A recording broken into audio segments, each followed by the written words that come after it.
Good morning to all our radio listeners and to our online streaming viewers. We celebrate today the Holy Mass for the memorial of the dedication of the Basilicas of Saints Peter and Paul, Apostles. We also include in this Mass the following intentions. For the thanksgiving of Carmelita Milet Vergara Ocampo and family, Dalia Dizon and family, Emily and Annalyn Pare and family, Erlinda Garcia, Eugene de la Cruz, Frances Gwinnett D. Pineda, George and Mercedes Reyes and family, Lenny Tiamson, Maria Venus Castro, Maricel Luwat, Merlin Abella, Mr. and Mrs. Johnny A. Sambo and family, Mirasol Ahos, Randy M. Gonzalez, St. Ferdinand Medical Arts Building, St. Francis Academy, and William F. Sundiam. For the special intention of Anilin Miranda, Asuncion Gueco, Carl and Joy Duya, Danica Lacayanga, Donald Paul Dizon, Elis Joy and Martin Rico Enriquez, John Kenneth Nuki and Valerie Apple Balagtas, Lenny Papio, Lita Guanlao, Myla Victoria Amurao, Manabat family, Mirasol Ahos and family, Pamela Nicole Pelayo, Vincent Christopher Pare. For those who are celebrating their special day today, especially to Rowena Santiago. For the speedy recovery of Ariel Correa, Angelita Valencia, Cons Quizon, Donna Katakutan, Esperanza Cortez, Evelyn Dunca, Evelyn Santos, Florencio Garcia, Herna Sampang, John Vincent Lopez, Julieta Balagtas, Kenzo Policarpio, Michael Bulaon, Michael Macapagal, Orlando and Jonas Manarang, Orlando Liwanag, Renato David, Rosario Kaingat, Rosita de la Cruz, Ruti Ugwu, and Victorina Galang. For the repose of the soul of Edwin, Danica, Danilo, Dante, Dean, Dolores, Elmer, Elmi, Francisco and Felicitas, Jesus Manalo, Joel, Leonardo, Joel, Librada, Linda, Maximo and Cecilia, Nelson Ahos, Nestor, Restituto and Primitiva, Trinidad, Vicente Jr., and all the poor souls in purgatory. Our Eucharistic celebration will be presided by Reverend Father Joseph Mary D. Bacay, Station Administrator of DWBL 91.9 Bright FM, the radio station of the Archdiocese of San Fernando, Pampanga. Together we sing the entrance hymn.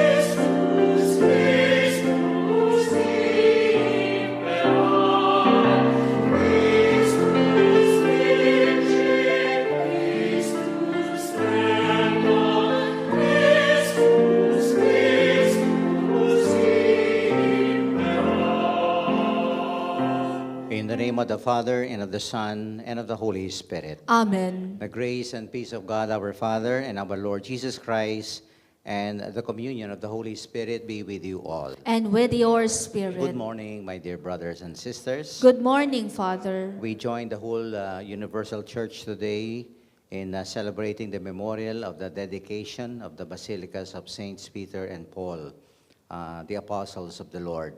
And we are also celebrating the 5th day of our Novena Mass for the upcoming Solemnity of our Lord Jesus as the King of the universe. And in order for us to make ourselves worthy of this celebration, in silence, we now call to mind our sins, and we beg the Lord for pardon and strength. Have mercy on us, O Lord. For we have sinned against you. Show us, O Lord, your mercy. And grant us your salvation. May Almighty God have mercy on us, forgive us our sins, and lead us to everlasting life. Amen. Let us pray. Defend your church, O Lord, by the protection of the holy apostles, that as she received from them the beginnings of her knowledge of things divine, so through them she may receive, even to the end of the world, an increase in heavenly grace through our Lord Jesus Christ, your Son, who lives and reigns with you in the unity of the Holy Spirit, one God, forever and ever. Amen. A reading from the second book of Maccabees.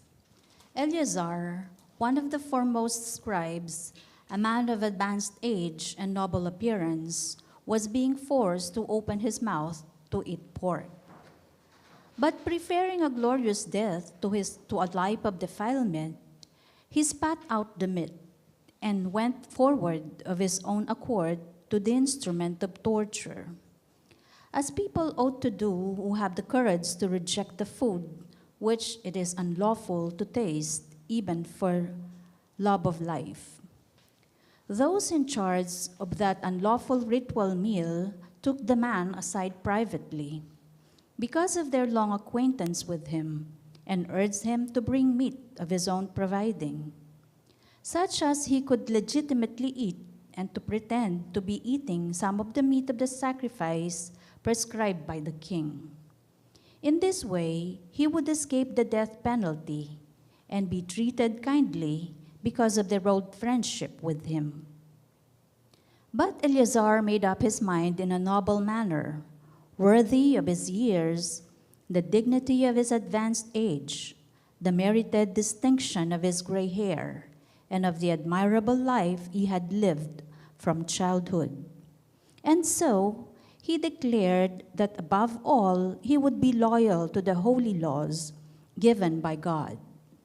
He told them to send him at once to the abode of the dead, explaining, "At our age, it would be unbecoming to make such a pretense. Many young people would think the 90-year-old Eleazar had gone over to an alien religion.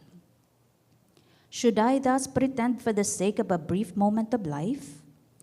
They would be led astray by me, while I would bring shame and dishonor my old age. Even if, for the time being, I avoid the punishment of men, I shall never, whether alive or dead, escape the hands of the Almighty. Therefore, by manfully giving up my life now, I will prove myself worthy of my old age, and I will leave to the young a noble example of how to die willingly and generously for the revered and holy laws." Eleazar spoke thus and went immediately to the instrument of torture. Those who shortly before had been kindly disposed now became hostile toward him, because what he had said seemed to them utter madness. When he was about to die under the blows, he groaned and said, "The Lord in his holy knowledge knows full well that, although I could have escaped death, I am not only enduring terrible pain in my body from discouraging, but also suffering it with joy in my soul because of my devotion to him."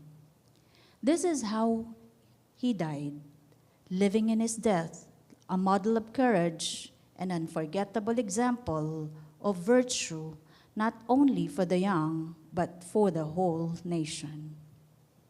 The word of the Lord. Thanks be to God. The Lord upholds me. The Lord upholds me. O Lord, how many are my adversaries? Many rise up against me.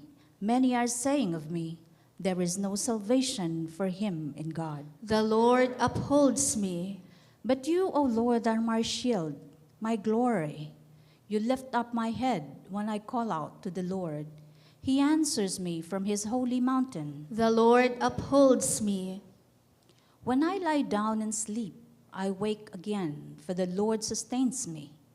I fear not the myriads of people arrayed against me on every side. The Lord upholds me. Let us honor the Holy Gospel. Alleluia,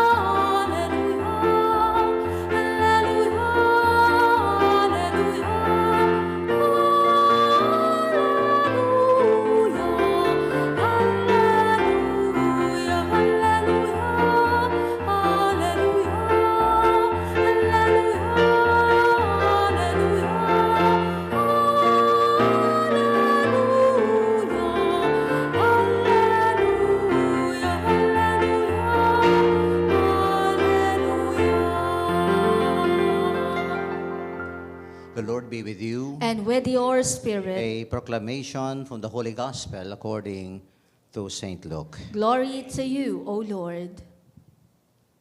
At that time, Jesus came to Jericho and intended to pass through the town. Now a man there named Zacchaeus was a chief tax collector and a wealthy man, was seeking to see who Jesus was. But he could not see him because of the crowd, for he was short in stature. So he ran ahead and climbed a sycamore tree in order to see Jesus, who was about to pass that way. And when he reached that place, Jesus looked up and said, "Zacchaeus, come down quickly, for today I must stay at your house." And he came down quickly and received him with joy. When they saw this, they began to grumble, saying, "He has gone to stay at the house of a sinner." But Zacchaeus stood there and said to the Lord, "Behold, half of my possessions, Lord, I shall give to the poor. And if I have extorted anything from anyone, I shall repay it 4 times over." And Jesus said to him, "Today salvation has come to this house, because this man too is a descendant of Abraham. For the Son of Man has come to seek and to save what was lost." My dear friends, the good news of our salvation. Praise to you, Lord Jesus Christ. So good morning to everyone. Good morning, Father. If you happen to closely monitor and watch all this ongoing, investigation, regarding the anomalous and corruption, in our government today, and of course we are aware of what happened in the ICC protest rally, di ba? Nakatutok tayo lahat dito, di ba? There are news today that those who are involved, in these allegations and these incidents of corruption, they are already being haunted by their conscience. I think Cardinal Lambo confirmed that marami sa kanila, they are going to the church now, seeking for advice on how they can be put out of this dark situation or crisis situations in life, because there is no peace. Many of them, they really are not only stressed, but again, everything is seems to be falling apart. That's why they are seeking guidance, direction, what to do. Diba? Kasi they are being pushed against the wall today. Kasi yan, parang palapit na palapit, because everybody, all, I think, those who are monitoring all this, and I think even all Filipinos today, we expect to see concrete results from all this investigation. Kaya parang palapit na palapit sila, di ba? You could just imagine the torture, the stress, all these people involved, in all these anomalous projects, di ba? Lahat sila. Why am I saying this? I think, for me, this is what Zacchaeus felt during that time when there was this beautiful meet up with Jesus. He was also already pushed against the wall. Nobody believed him. He had a very bad reputation, although he was rich, but he was not happy. There is no peace. Dahil ang kanyang buhay, tingnan nyo, hindi lang ordinaryong tax collector ito. Ano siya? Cheap. Edi mas malaki siguro yung nakukuha nito. Pero deep in his heart, he was not happy. There was no peace. That's why that day, he decided, just like, ito nga sinasabi natin yung mga involved na, he decided to see the Lord. Sabi nga dito, he was seeking to see who Jesus was. Pero anong problema? Pandak siya. No? So he was really, ano ba ito, 4'5"? O kaya 4'6". No, maliit siya. Di ba? Parang pag nanonood ka ng concert, patapos sa lalaki ng mga, you cannot see. Pero ano siya, madiskarte. At anong ginawa niya? He climbed a sycamore tree, although that was undignified of him. Pero ginawa niya because of the desire, ito nga, to seek Jesus. Na baka ito ang kasagutan dito sa kanyang hinahanap na kapayapaan at kaligtasan sa buhay niya. And true enough, ito. So he was there. And look at this scene, no? Nung nandun na ang ating Panginoon, di ba? He looked up and said, Zacchaeus, come down quickly, for today I must stay at your house. Para sa akin, baligtad ito. Itong naghahanap sa Panginoon, hindi siya ang unang naghahanap. Ang Panginoon ang naghahanap sa kanya. Jesus was seeking this man. No? If everybody was seeing, the bad reputation that he was a sinner, he was a traitor, considered, no? Because of he was in collaboration with the Romans, no? Dahil sa chief tax collector siya. Pero the Lord, no? Iba yung nakita dito sa Zacchaeus na ito. And what is that? His desire, okay, ito nga, no? To be converted, to change his way of life. He saw in the person of Zacchaeus a potential repentant sinner. Wow. At sabi nga ng ating Panginoon dito sa pinakahuli, for the Son of Man has come to seek and to save what was lost. And he is not only seeking Zacchaeus. Ano pa nangyari? Naku, may plano pa pala. No? Jesus invited himself. Hindi man siya in-invite ni Zacchaeus. Pero so, niya, come down quickly. No, for I must stay at your house. May plano na ang Panginoon. Look at that, no? He was really, a God who has a heart for a repentant sinner. Nobody, gave Zacchaeus a chance. But the Lord saw that potential. Kaya nga, bumaba ka dyan. Sabi niya, I must stay at your house. No, I must stay, at parang your heart, your life. No? Gusto ko manirahan sa iyo, Zacchaeus, hindi lang sa bahay mo. No? And then, yun nga, may mga kalaban pa rin, no? People began to grumble, sabi, he has gone to stay at the house of a sinner. But what do we see in this story? I think Cardinal Lambo made mention of this sa kanyang yung CBCP pronouncement, a video pronouncement, no? Kasi nga yung mga gustong magbalik loob sa Panginoon dito sa mga nasangkot, di ba? Pero he pointed three things na dapat nandoon.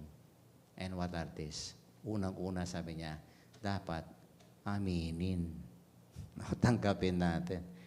And Zacchaeus, tinanggap niya, na talagang medyo sumablay siya, sa kanyang buhay, di ba? He lived a comfortable life, but not, again, a moral life. Okay? Tinanggap niya. At kailangan may pagtanggap sa atin. Pangalawa ito, pagka tinanggap mo yung pagkakamali mo, pangalawa ito, pagsisisi. There should be repentance. That you made a mistake and you are sorry for what happened. Pinagsisisihan mo, itong nagawa mo. And it's so clear that Zacchaeus did not only admit, but he really repented. He was, again, full of remorse, feeling there, and ito nga, na talagang nagsisisi siya sa ginawa niya. At ang pangatlo, ito, importante. Hindi lang yung ina-admit natin, nagsisisi tayo, ito. Kailangan ituwid natin. Yun ang importante. Ituwid yung pagkakasalang yun. And Zacchaeus, for me, was so extra generous. Dahil ano sinabi niyang pagtutuwid na gagawin niya? Sabi niya, Lord, behold, half of my possessions, I shall give it to the poor. Wow! Kalahati ng kayamanan niya. No, ewan ko, yung mga nagsisisi dito sa mga involved, ibibigay nila kalahati sa kanilang kayamanan. And not only that, ito ang extra generosity. Sabi niya, if I have extorted anything from anyone, hindi pa sigurado, no? Kung man, sabi niya, na may niloko ko, ito, I shall repay it 4 times. Hindi isang beses, hindi sa dalawa, hindi 3 beses, 4 times. 4 na beses. No, hindi ba extra ito? Ito yung pagtutuwid na gusto niyang gawin. No? To really prove, no, that he had enough of his civil life, his wild life. No? And he was choosing now to seek the Lord, the forgiveness and the mercy of our Lord. At ito yung nakita ng Panginoon, no? Parang yung sinabi ni Jaime Marcos, di ba? Gusto ko lang na maging matuwid ang buhay. Yan. Ni Bongbong. Kaya sinasabi ko ito. Sana nga. I hope that's true. Di ba?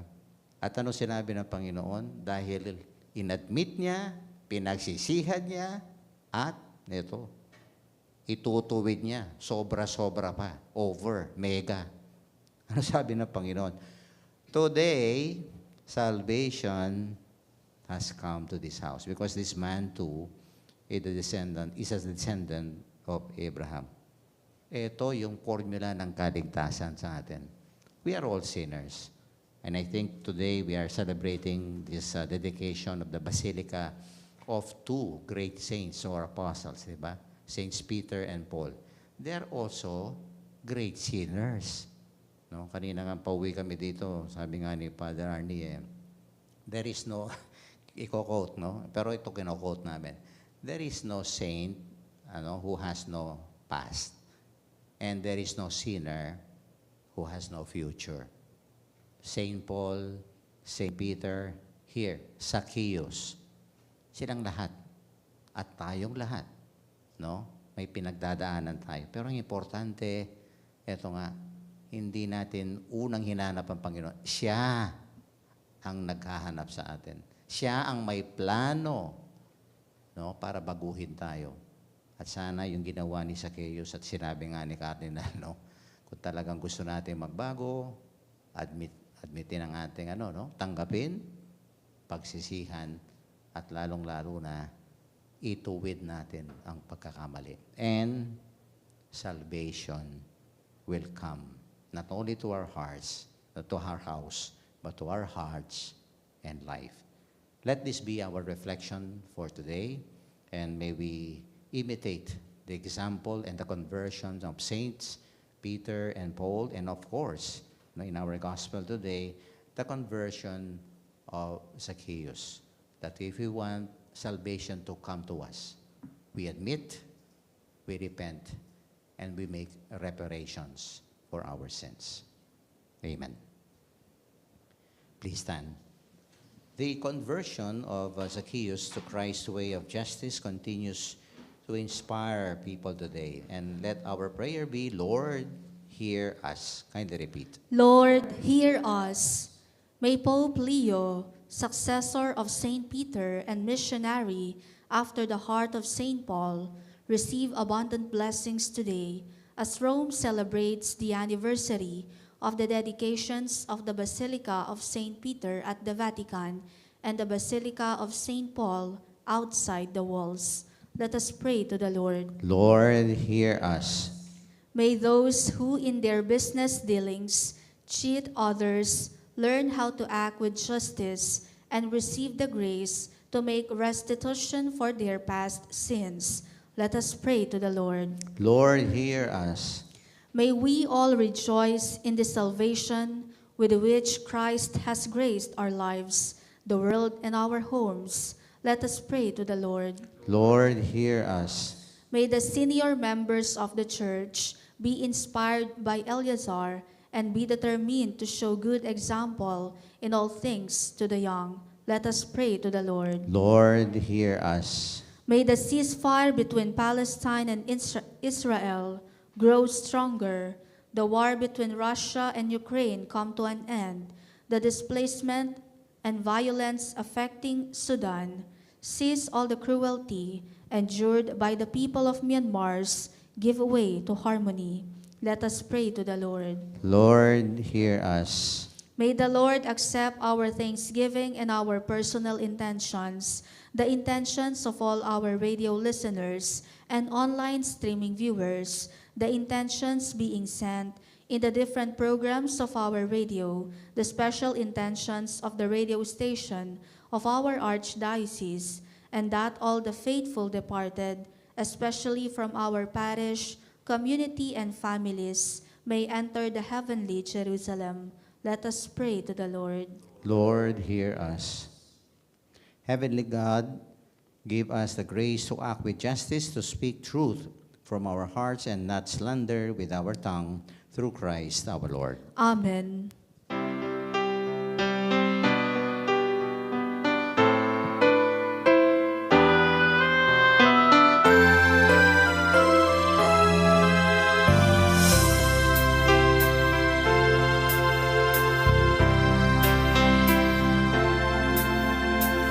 Kunin at tanggapin ang alay na ito, mga biyayang nagmula sa pagpapala mo. Tanda ng bawat pusong pagkat inibig mo, ngayoy nananalig, nagmamahal sa'yo.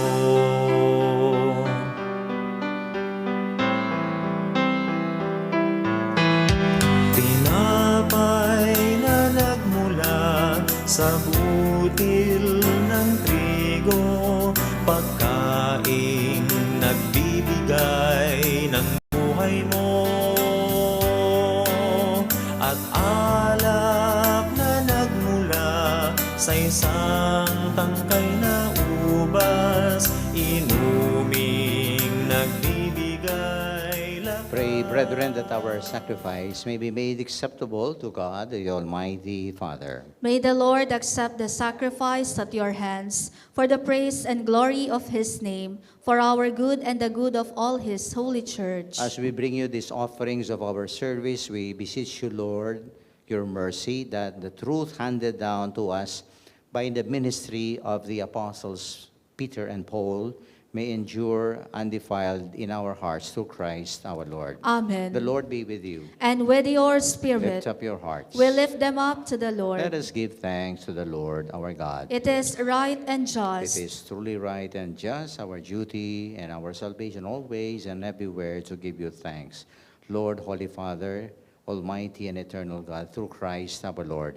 For you have built your church to stand firm on apostolic foundations, to be a lasting sign of your holiness on earth, and to offer all humanity your heavenly teachings.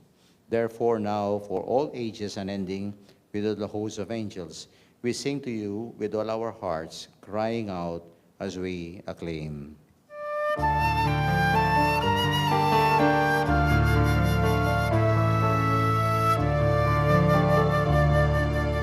Santo, Santo, Santo, Panginoong Diyos na makapangyarihan, napupuno ang langit at lupa ng kalwalhatian.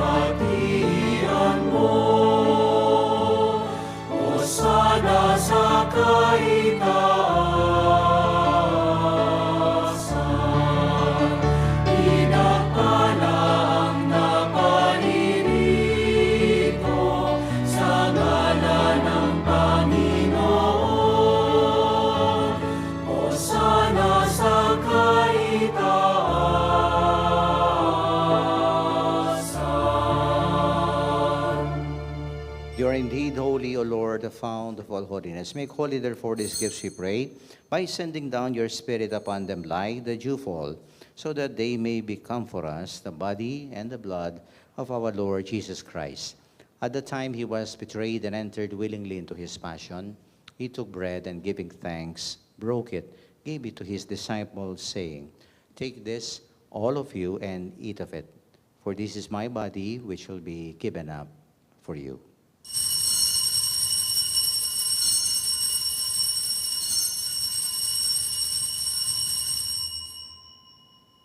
In a similar way, when supper was ended, he took the chalice and once more, giving thanks, gave it to his disciples, saying, "Take this, all of you, and drink from it. For this is the chalice of my blood, the blood of the new and eternal covenant, which will be poured out for you and for many for the forgiveness of sins. Do this in memory of me."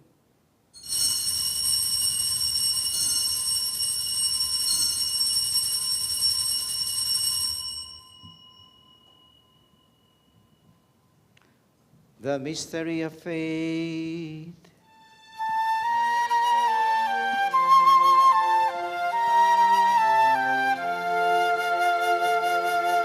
Si Kristo'y namatay, si Kristo'y nabuhay, si Kristo'y babalik sa wakas ng panahon. Therefore, as we celebrate the memorial of his death and resurrection, we offer you, Lord, the bread of life and the chalice of salvation, giving thanks that you beheld us worthy to be in your presence and minister to you. Humbly we pray that partaking of the body and the blood of Christ, we may be gathered into one by the Holy Spirit. Remember, Lord, your church spread throughout the world. Bring her to the fullness of charity, together with Leo XIV, our Pope, Florentino, our Archbishop, Paciano, our Bishop Emeritus, all the religious, and all the clergy. Remember also our brothers and sisters who have fallen asleep in the hope of the resurrection, and all who have died in your mercy. Welcome them into the light of your face. Have mercy on us all, we pray, that to the Blessed Virgin Mary, Mother of God, with Saint Joseph, her spouse, with the blessed apostles, especially Saints Peter and Paul, and all the saints who have pleased you throughout the ages, we may merit to be co-heirs to eternal life, and may praise and glorify you through your Son, Jesus Christ. Through him, with him, and in him, O God, Almighty Father, in the unity of the Holy Spirit, all glory and honor is yours forever and ever. Amen. At the Savior's command and formed by divine teaching, we dare to sing.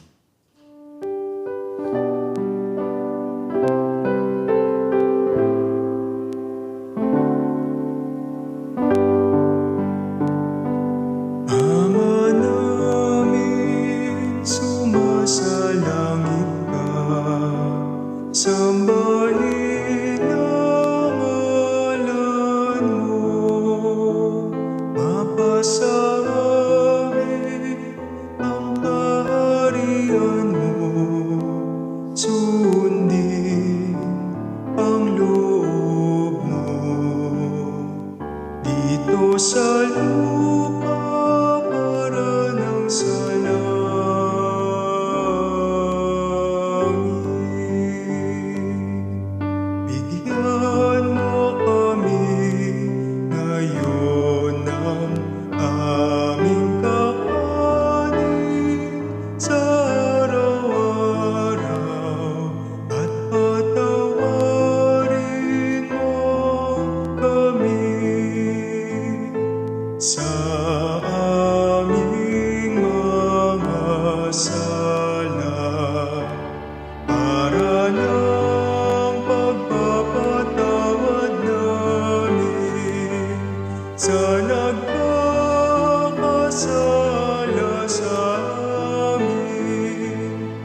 you from every evil, graciously grant peace in our days, that by the help of your mercy we may always be free from sin, safe from all distress, as we await the blessed hope and the coming of our Lord and Savior, Jesus Christ. For the kingdom, the power, and the glory are yours, now and forever. Lord Jesus Christ, you said to your apostles, "Peace I leave you, my peace I give you.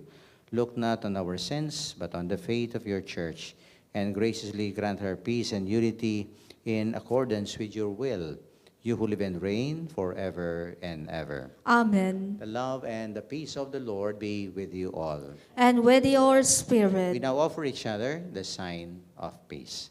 Kapayapan po kay katamungan. Peace be with you.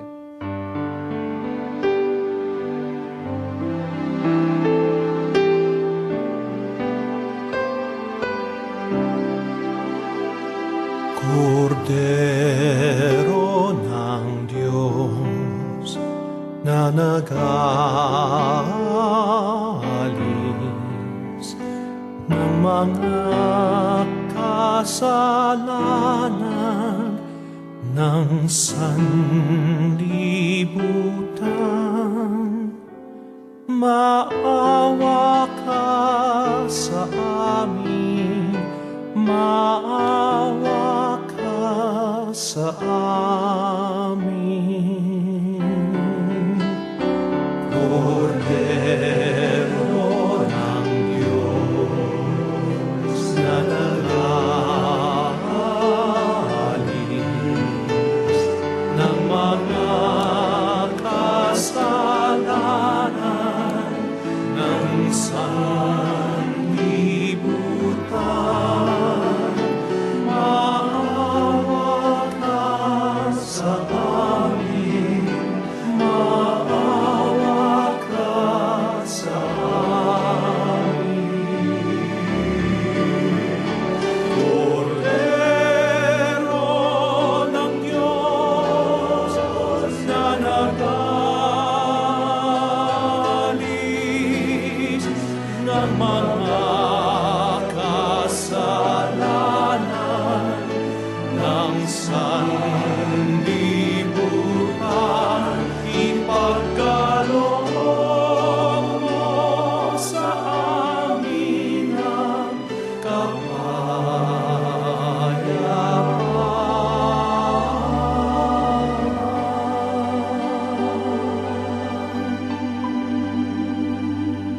My dear friends, this is Jesus, the Lamb of God, who today reminds us that He came to seek and to save what was lost. Happy are we now ready to receive Him in this Holy Communion. Lord, I am not worthy that you should enter under my roof, but only say the word, and my soul shall be healed. The body and blood of Christ bring a soul to everlasting life. Amen.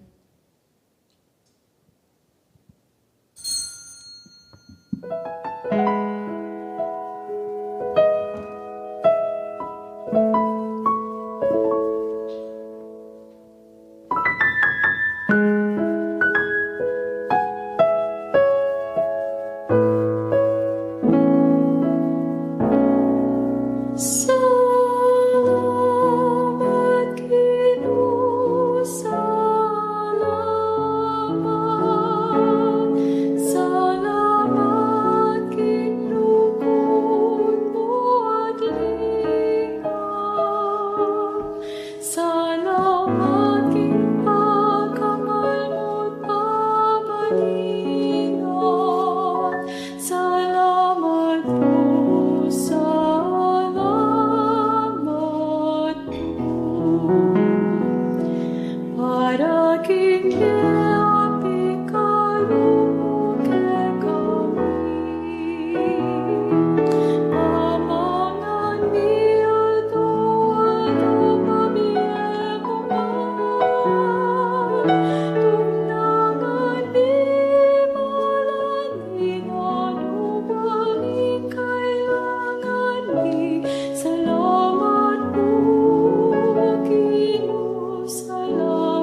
the act of spiritual communion.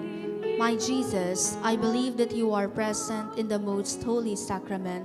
I love you above all things, and I desire to receive you into my soul. Since I cannot at this moment receive you sacramentally, come at least spiritually into my heart. I embrace you as if you were already there, and unite myself wholly to you. Never permit me to be separated from you. Amen.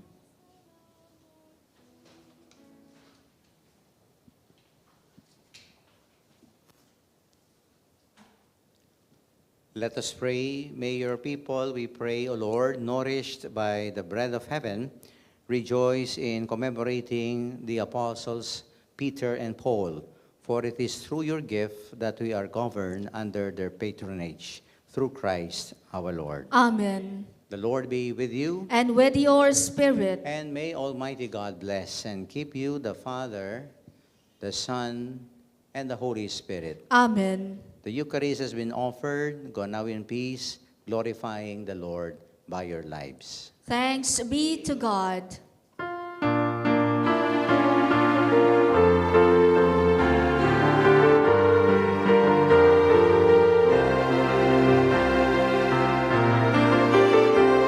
Galit na sa yaking dino, kening pangiti puntaho, purian sambanya at masa